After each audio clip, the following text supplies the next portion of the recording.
Hello and welcome to Talking Aussie Books, a new weekly podcast shining a spotlight on Australian fiction. My name is Claudine Tinellis. As a writer and avid reader, I love chatting about books. And in this podcast, I'll chat to authors, publishers and readers, giving you, dear listener, insight into what's hot on the Australian fiction scene. So if you're looking for your next book recommendation or just want to know more about Aussie fiction writers, this podcast is for you. Grab yourself a cuppa, sit back and enjoy. There's nothing more delicious than settling down to read a book that has all the feels. A story with characters you can relate to, who you come to care about. A story that has spine-tingling tension, toe-curling romance, and twists and turns you didn't see coming. Books that keep you glued to your seat, lost in the world that exists within their pages. My next guest is a master of this type of story. Her name dominates a genre she has coined life lit, a term which encompasses stories she describes as being about normal people creating pretty amazing happy ever afters. Her novels are international bestsellers that include the 2016 ABIA award-winning The Patterson Girls, a host of rural romances, and more recently books like The Art of Keeping Secrets, The Greatest Gift, and Lost Without You. Her latest release, Just One Wish, is about to hit shelves across Australia, and I have to say it's a cracker of a story. I simply loved it. And so without further ado, it gives me such pleasure to welcome Rachael Johns to the podcast today. Hi, Rachael. Hi, Claudine. Thank you so much for having me. And what an intro. I'm so excited. I'm fangirling a little bit over here on the other side of the country. So, no, it's my absolute pleasure to have you here today. Now, Rachael, I'm a bit of a sucker for multi-generational stories like this one. There's so much to love about it. A feisty matriarch, a rebellious daughter, and an ambitious granddaughter at a crossroads in her life. Can you tell me what inspired you to write this story? Sure. Well, there's a couple of things. One is that I like those type of stories, and I realised that over my last few books of writing, what I call life lit or sort of women's fiction drama kind of stories, I'd written about sisters, I'd written about strangers, I'd written about friends, but I hadn't actually done a story of multiple generations. And, I was very close to my grandmother, I'm close to my mum, but, we're all very different. And so I kind of wanted to explore that dynamic. And that was kind of in my head for a while, but I hadn't come across the idea of how I was going to do it. And then a couple of years ago, I was at Perth Writers Week and I was listening to a panel. I think it was a panel, not just one person. And on that panel was Lauren Groff. She's an American author. One of her books is called Fates and Furies, I think. And she was talking about feminism and how she was considered herself a diehard feminist, and that so much so that she had always sort of said she was never ever going to get married. She didn't believe in marriage and all it stood for.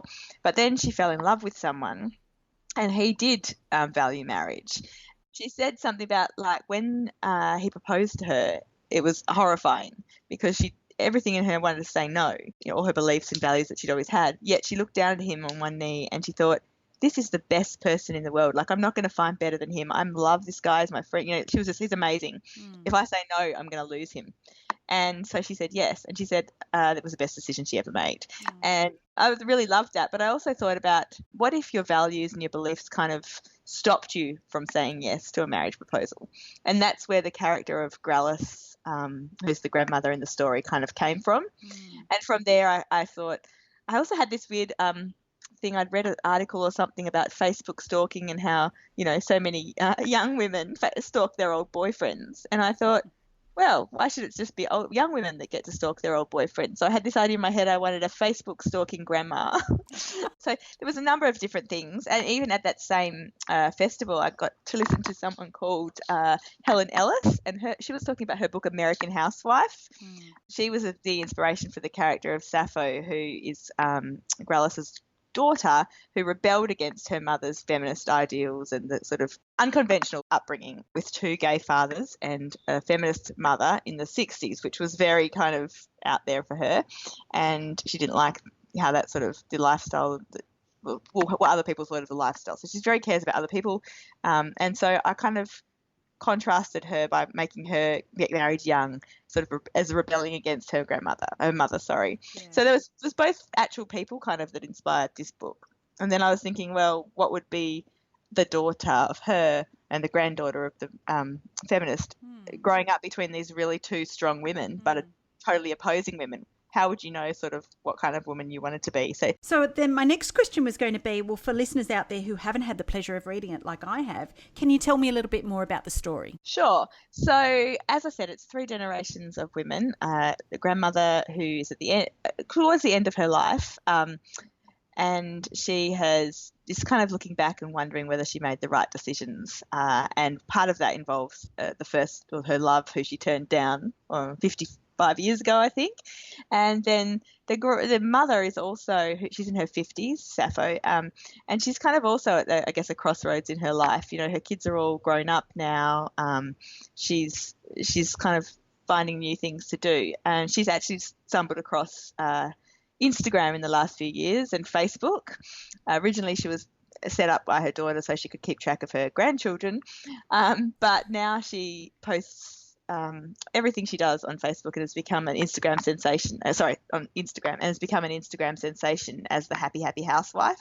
So what I kind of wanted to explore with her is the fact that she'd never thought of, once she wanted a career, she's always really embraced being a housewife, but she's actually produced herself a career without realizing it, because she's become an Instagram sensation and influencer, I suppose. So that was kind of, with so much about influencers out there at the moment, and you know, some of them do accidentally sort of fall into that, and so she's fallen into this career and is really enjoying it. But of course, that's creating a few issues in her marriage, because her husband, who's always had his wife at his beck and call, is suddenly things are not going the way he always had them. And then we've got her daughter, Jed, who's a journalist. And she's also at a crossroads in her life, but I can't exactly say why, or that's a bit of a spoiler. So the book basically is about these 3 women working out, what does it mean to be a woman for them? And I wanted also to sort of, I have 2 extremes. I've got your grandmother, who's, your diehard feminist activist, has always been a career woman.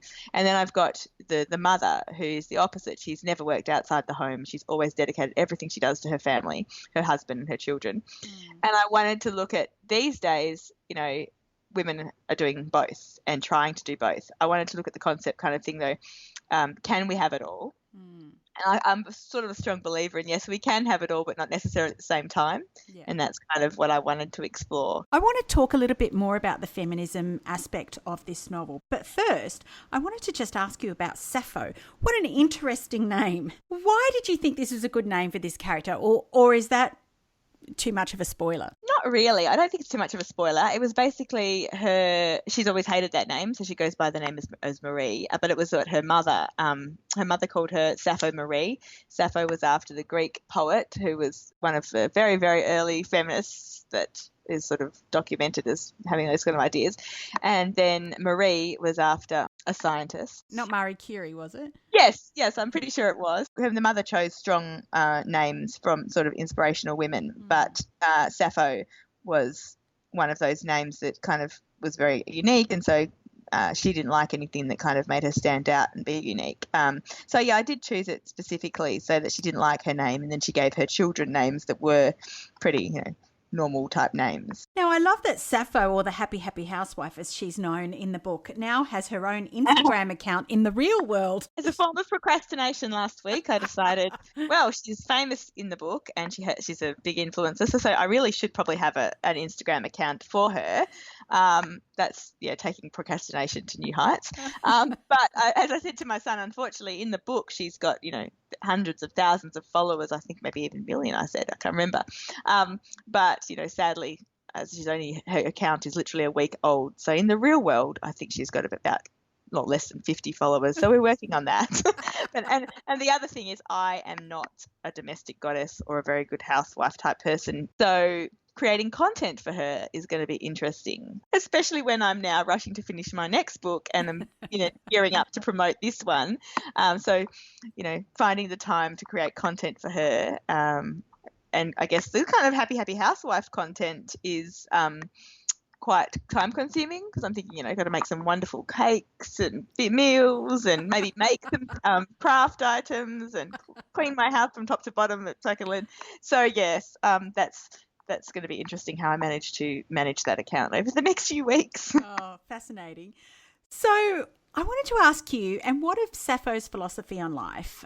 Do you think that she has a point, that there is a modern backlash against this idea that women can have it all? I think so. I think there's kind of probably a number of different reasons behind that. I think one of them is that now in our current era, we kind of expect that we can have it all. So you probably take it for granted more. And then sometimes stepping back, you're able to choose something that before people had no choice about, and they were kind of stuck in a role, so it would be more resentful. But now, if it's almost empowering to say, hey, no, I'm not going to work outside the home for a little bit of time. I'm going to enjoy looking after my family and doing. So it's still a choice now, where it wasn't a choice before, if that makes sense. I also think when people do make that choice, like I've got friends who have made that choice and are currently I'm trying to phrase it correctly because I don't look down upon either, whatever decision you've made, whether you want to be a career woman or whether you want to stay at the home for a period of time, that's your prerogative, and it's great that we have that choice now. But I've got friends who have made that choice, and they are often either frowned upon by society. It's funny, because, they should be out there, contributing to the household and making a living, or especially if their kids have gone to no longer, at home and they're all off at school, people think, they're just lazy and they're sent around doing nothing. So I think it's kind of like we've devalued that occupation. In a way, it is an occupation, it's unpaid occupation, but we've devalued that so that now it's almost frowned upon in the opposite way, whereas before it was expected. So I think it can sometimes be a gutsy move to say, hey, I'm going to step back from my career, and I am just going to focus on my family for a bit. But I also think if people have they want to do that, it can be very rewarding, for them. An interesting social phenomenon, I think. And I was talking to an author not so long ago where, this whole idea that as a society we don't value a carer's role, and I have been the subject of such derision over the last 10 years. I get a lot of people, mostly men, who say, oh, what do you do all day? You must have so much time. No, I don't have a lot of time at all. I never turn on the TV during the day. I run from pillar to post most days. And it always just seems fascinating to me that people can assume that running a household, looking after children and taking them to school and feeding them and is not a time-consuming role. It's actually a more than full-time job. And that's definitely why I think we've got so much stress in modern life in a way, because a lot of us are trying to do that on top of having often a full-time career. I always take my hat off to people who go out of the house all full-time. They have to get their kids and themselves organised in the morning and, put on makeup and work out what to wear, and then they're out all day. And then, I write full-time, but I'm at home, which is not necessarily a good or a bad thing, but I can't keep on I think the majority of career women are also, that have kids and a family, are also full-time, in their home roles. And that, I think, is what's creating, so much resentment and stress in life, because we can't do all of that.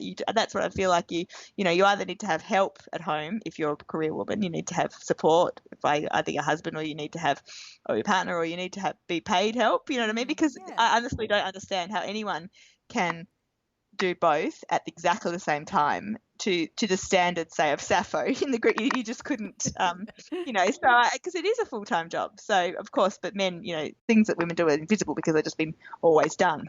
I love that you explored social media as a tool to level the playing field of infamy. I mean, it's ordinary women like Sappho who are now able to make their voices heard, who can take their message to the masses, so to speak. It's a quiet revolution, isn't it? Yes, I mean, there's so many pros and cons of social media, and we see all the cons as trolling and people having access and being able to hide behind screens and stuff. But there are a lot of pros as well, and I think that is creating women can get together all around the world and join forces in this thing like new domesticity, or whereas previously, you would have to have found people in physically close locations to you and things like that. So it's definitely, and with Sappho, new opportunities. So I guess there's also been like, mummy bloggers, and there's a lot of the Instagram influencers, can't say, it's a bit of a mouthful. They're women working from home, doing something that we never would have thought was a career all these years ago. So many of the pivotal events in this book happen on this cruise that Growlers takes Sappho and Jed on. Now, I know know that you've been on at least one cruise, certainly according to Fiona Palmer, whom I had the pleasure of speaking to a couple of weeks ago. But was there any other research that you had to do for this book? Sadly, no. I've only ever been on one cruise. My husband is very much adamantly against the idea of cruises. And so that was why I said to Fiona, you want to come on a cruise with me? Because I wanted to go there for research, because I sort of thought it would be, I've had the idea of writing about a cruise for a while, probably about 5 years or so. But like many of my I think most writers, you kind of have to wait for another seed of the idea to come. I feel like writing is like a jigsaw puzzle. So I've wanted to write about a cruise, but until I sort of thought about my Facebook stalking grandmother, I didn't know what I wanted to happen on the cruise, kind of thing. But sadly, I didn't do any research apart from that long ago cruise for the cruise part. But apart from, obviously, I Googled a lot. That was how I came up with the idea of an Elvis cruise, because, Is that a thing? It is a thing. And I think a couple of people, my readers, said that they'd actually been on one. I've obviously imagined what that's like and taken it to possibly a level. Like a reader did message me with some information, and sadly, apparently, like everyone doesn't just dress up. All the people that greet you on the ship aren't dressed as Elvis and stuff like that. So I've kind of, used a little bit of license. It's an imaginary cruise. Exactly, but it is a thing. The other thing I did, obviously, with great, all the cruise ships companies have maps of their ships online. Yeah. So what I couldn't remember, but then I've used a poetic license, I guess, with that too, because obviously each ship is different, and I'm just creating a fictional ship. So hopefully it just makes sense and people can visualize it if they've been on a ship, and if not, that they can imagine what it would be like. Now, I was intrigued by this Mars mission subplot. Did this actually happen, or is it happening? It's interesting you mentioned the Mars thing, because I think before we started talking, I mentioned also that my publisher wasn't exactly thrilled with the first draft. And one of the things that the publisher didn't like was the Mars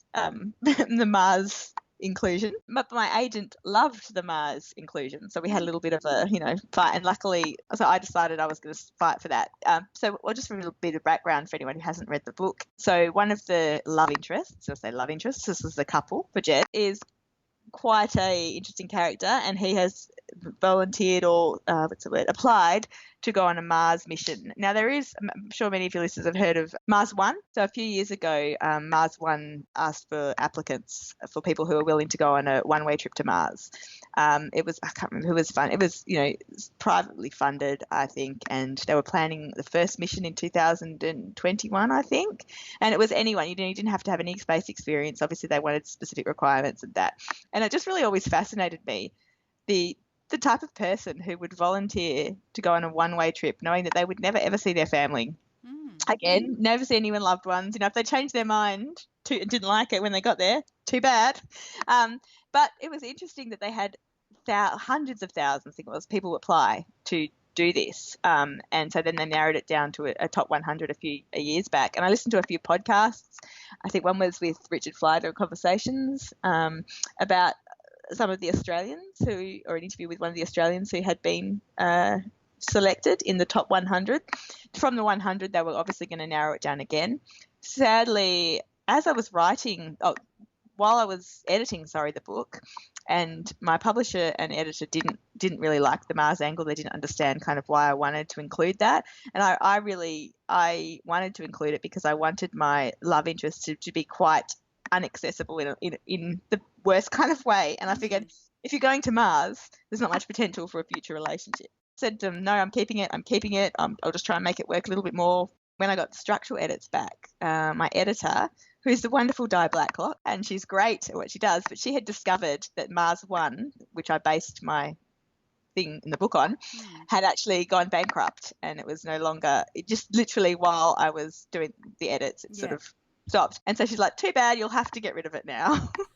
But I'm very stubborn. And I thought, no, I'm not getting rid of it. My agent has since probably, from the end of last year, been sending me, she's in America, and she has been sending me every media article she finds out about. And every week it seems like some other millionaire has decided to go to Mars. So, Elon Musk is working on a Mars project. And there was a few others. I can't even remember off the top of my head now. Richard Branson who did one? I can't remember. Would be. There's definitely a number in the pipeline kind of thing. So whether, this one has supposedly bankrupt and not going ahead, but whether they'll get money from somewhere else or whatever. But there's definitely, a lot of talk about either, going to Mars or going to the moon for actual holidays, or, so it's something that could happen in terms. So I've decided to fight for it and keep it in the book. From my own point of view, I actually loved that angle. Oh, good. Thank you. I don't know if that's helpful or not, but it's very helpful because there's nothing better than saying to some people, "I told you so." I thought it actually contributed to a great deal of the romantic tension. So, well done. Oh, thank you. That's what I really wanted to do that. And I, always, I think as a writer, you need to be, what's the word? Obviously, we all have to rewrite. We all have to listen to our editors and take their advice, and generally they're right. But I've got this thing in my head now. I'm pretty lazy. I don't like rewriting. I don't like it's hard work. Anything that's hard work, I don't like. That's gold. So, I love that. I like getting the first draft down, and that's hard enough. And then, I want it to be perfect so that I don't have to do too much work. So whenever I get my edits, when there's a major thing, and to me, taking out the Mars was quite a major thing for me, whether I have to think, look, is it something I don't want to do because I just am too lazy? Or is it something I really strongly believe in and I believe it should be there in the book? And so I came to the decision that I did strongly believe it. And the reason I thought that is because I tried to think of other alternatives instead of the Mars for the love interest. And one would be that he was, moving overseas for a project for the foreseeable future, or, that was basically, but this day and age with the internet, with flights that are not that expensive, we're a global community, and I didn't feel like anything else was going to work quite so well as saying, hey, sorry, I can't have a relationship because, I'm off to Mars and I'm not coming back. Well done, you. Now, going back to your three main characters for a moment, we've talked about Grallis and her daughter, that they're polar opposites on the feminist spectrum. As you've said, on the one hand, Grallis is this trailblazing, independent, smart, professional woman.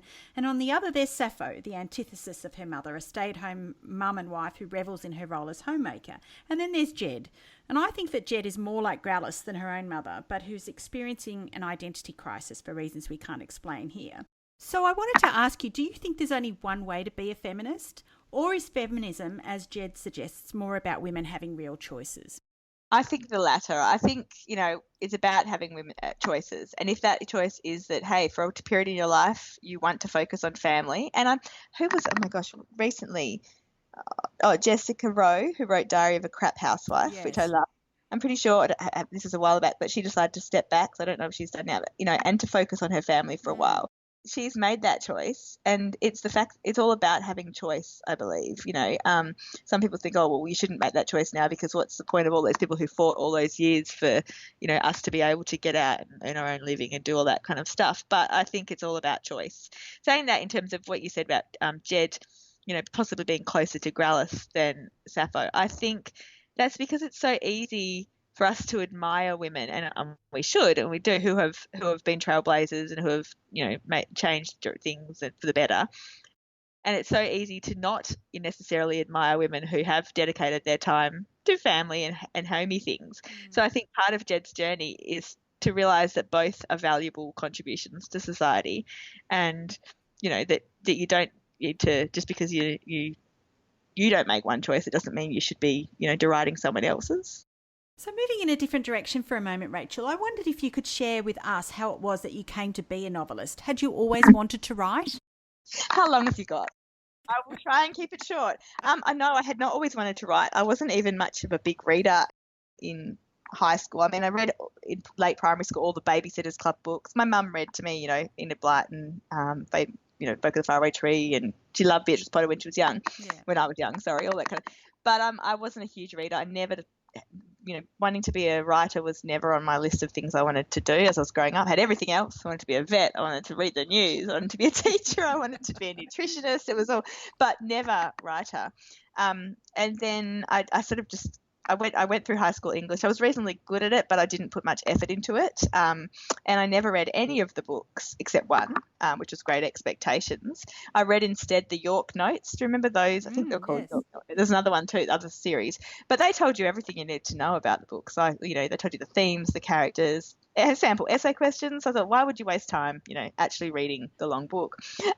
One of the reasons I didn't really like reading was the books that they try and make you read in high school. But also I was much more obsessed with something else in high school, and that was boys, or rather one particular boy. I'm a bit like, I was, if thank God Facebook wasn't around, or I would have been like Rallis stalking them. So, and I was terrible. I mean, I was pretty much like a stalker all through high school for this one boy. I liked him from the beginning of year 9 right through to long after we finished school. So I think that, and I did eventually get him. I didn't marry him though. So, but like, I think that perseverance that I was going to, I knew what I wanted and I was going to get it, has helped in my writing career as well. But backtrack a little bit. We ended up, so the poor guy, everyone in the school knew that I was madly in love with him. I used to leave letters in his bag and, write my name and his all over and everything. And my friends, once paid me not to talk about him for a day. It was, that real teen, obsessive passion. And he used to run the other way basically when he saw me coming. But then in year 12, he actually invited me to the school ball. And so I think that's a miracle happened. But the reason I think he did was that he knew I would definitely say yes, for one. And as a 17-year-old boy, it's kind of awkward and can be embarrassing asking people, so he knew I was a sure thing. But he also knew that if he asked anybody else, they would say no because they were terrified of me. Anyway, we ended up going to ball, but also we ended up going out, and I'm using sort of that term loosely, for 5 months. We only saw each other I think twice out of school in that time because we lived quite far away from each other. We went to private school and neither of us drove at the stage. It was school only relationship really, but I thought he was the love of my life. We were going to get married, have babies, live happily ever after. And then towards the end of year 12, for some strange reason, he said something one day, I can't remember what it was, and I was a bit annoyed, and I said, you know what, I don't think this was working out. I said this in the heat of the moment, I don't think this is working out, hoping that he'd say, no, Rachel, I'm sorry, you're the love of my life, don't leave me. And he said, yeah, I think you're right. So unfortunately, I accidentally dumped the love of my life. People say, oh, you can accidentally get pregnant. You can also accidentally dump someone, I can tell you, because I did. So, and I was absolutely devastated. I thought my life was over. I cried so much that we, ran out of tissues, I'm pretty sure. And I don't know how I managed to get through my year 12 exams. Until then, I'd always wanted to be a primary school teacher. Apart from all those other little things I mentioned occasionally, primary school teaching was always what I came back to. But for some reason, during the school holidays between finishing year 12 and starting primary school teaching, I started to write this book, and it was me and this boy. I think it was therapy. And since then, I've talked to a number of writers who do come to writing because of therapy, often much more serious reasons than mine, although it felt serious at the time. So I wrote this book, and it was me and this boy, and it was absolutely everything we'd ever said to each other from year 9 to year 12, which is really boring most of the time. As I said, most of that time he was running in the other direction. But even then I kind of understood you can't end a book by accidentally dumping someone. So I gave him a horrific disease and I killed him off. And it was that was fabulous therapy for me because I could go through the grieving process. I really caught the bug. I just thought, wow, I just really enjoyed the process. It was 80,000 words I wrote of absolute rubbish. I don't even think you could call it a book because as I wasn't a reader, I really knew nothing about writing books because I think, reading is so important for writing. It goes hand in hand. But I thought, I really love this whole process. So I told my mum the week before I was going to start primary school teaching, I've changed my mind. I don't want to be a teacher anymore. I want to be a famous author. And credit to her, she didn't say, oh my goodness, don't be ridiculous. She said, okay, I'll help you change to a writing degree. So I swapped to a writing degree. I did 4 years because I did a Bachelor of Arts and then honours in writing. I almost failed my honours. The degree was not good for a number of reasons, and I've learned much more since joining Romance Writers of Australia, which was about 10 years after I started the degree. But one of the reasons I think was, I wanted to write I got back into reading around that time too, and I was loving books, like Bridget Jones' Diary and Marianne Keyes, Kathy Kelly type stories. But at uni, they want you to write the Booker Prize winner or a Pulitzer Prize winner, or they want you to write poetry. So I was for years trying to write what I call a weird combination of like literary chick lit, which is not a thing. And also I had no idea about plot or conflict or anything that I needed to do. One of the things we did do at uni was we kept a scrapbook. I know it sounds like kindergarten, but it really was uni. And we had to cut out anything that we saw to do with writing or books or publishing or whatever. And whoever got the biggest scrapbook kind of thing got a high distinction at the end and lower. I'm not joking. Anyway, about a year or so after, probably a few years after actually finishing uni, because it was 2006, I remember, because I was pregnant with my second child. A friend and I from uni we'd got nowhere with our writing. We used to meet every few months and lament over the fact that we were going to be old and grey and have no books, and it's so depressing, yada, yada, yada.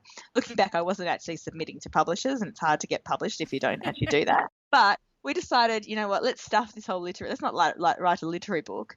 Let's write a Mills and Boon, because we remembered there was an article we read about Mills and Boon at uni about apparently there was a number of writers in Australia writing for Mills and Boon, and they were making an absolute packet. So we thought, why are we even trying to write literary fiction? We'll just write a romance. How hard can that be?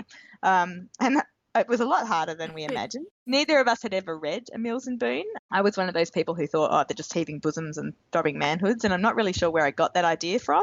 I threw myself into it. So I read 50 in a month and actually found that I quite enjoyed most of them. Some I didn't, but that's like normal books or any book. Through that, I Googled how to write a romance novel, and I found the Romance Writers Australia, and kind of that was where things started changing for me. It still took a few years, but I think one of the reasons it also took so long was because when I decided to write a book at the end of year 12, the internet was only a baby. You couldn't Google how to write a book and have all the wonderful information we do now.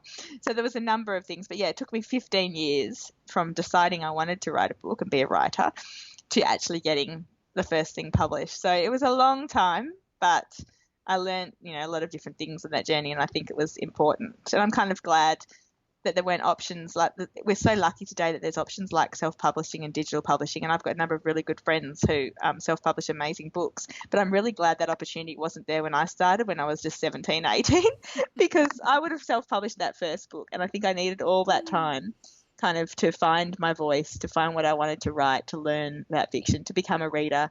I needed that time. Sometimes the universe is speaking to us and letting us know that things happen in the order that they do for a reason. Exactly. And that's how I kind of feel for new writers these days in a way, because it is that we want it now. I hear lots of people say, oh, my book's been rejected by a couple of publishers, the first thing they've ever written. I think I'm going to self-publish it now.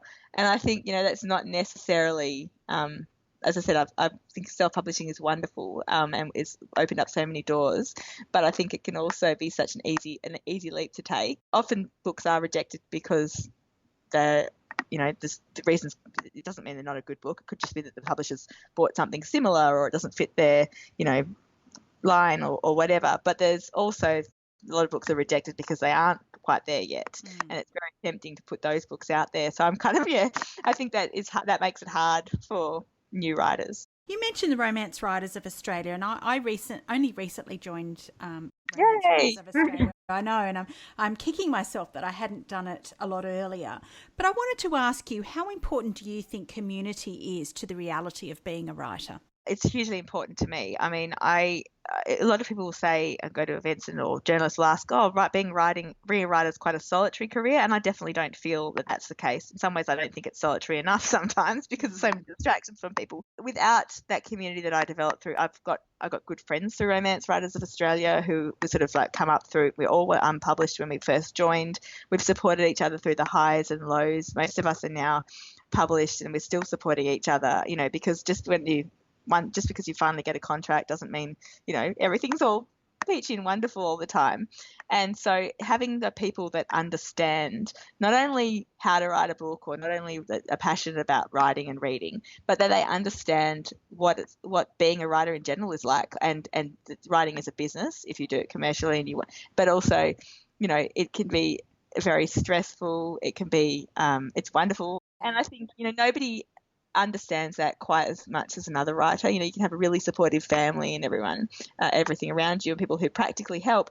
But, when you're in the depths of despair because something's not working in your book and you just can't, another writer can give you practical support, feedback, and help, bring you out of it and work out where you've gone wrong, maybe because they're not as close as you are. But they can also give you that really necessary emotional support, which what you need is different at each, when you're an aspiring writer to when you're getting closer to when you're actually published, and but those friendships are vital. And I do feel for any writer who doesn't have writer friends that they can call on. Now, you have quite a large following, and even you have your own online book club, which I think is amazing. And I'm always interested to learn how a career novelist like you, writing a book a year, balances these activities with family. How do you manage all of that? Well, I wish that I could say I was organised and had some sort of schedule that I kept to. I don't do any ironing. My house probably comes last. I prioritise family and my writing, but that means, I'm looking out the window and our garden is just overrun with weeds. The windows still needs to be dusted.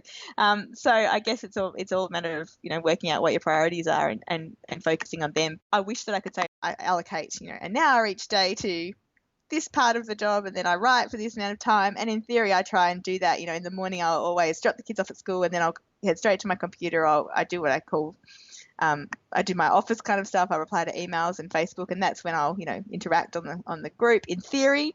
And I do that, but often it happens throughout the day as well.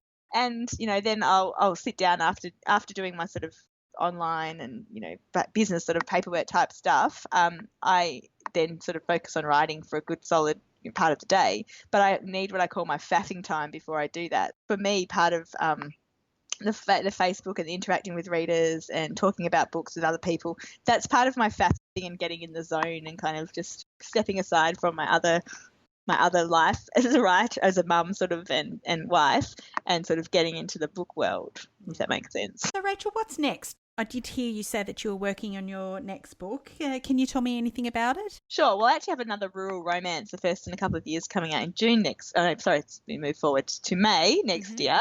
And that's called Something to Talk About, which is a sort of a linked book to my last rural romance, which was Talk of the Town.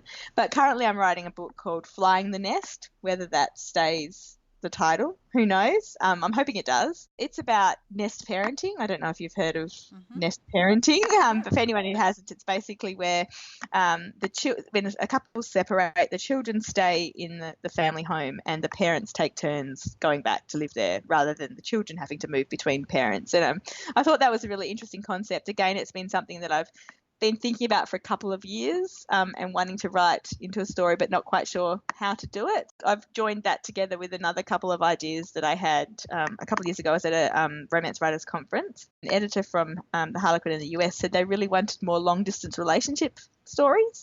And so that also has been playing on my mind for a while. So I sort of wanted to combine that with the nest parenting thing. So that's what I'm doing at the moment.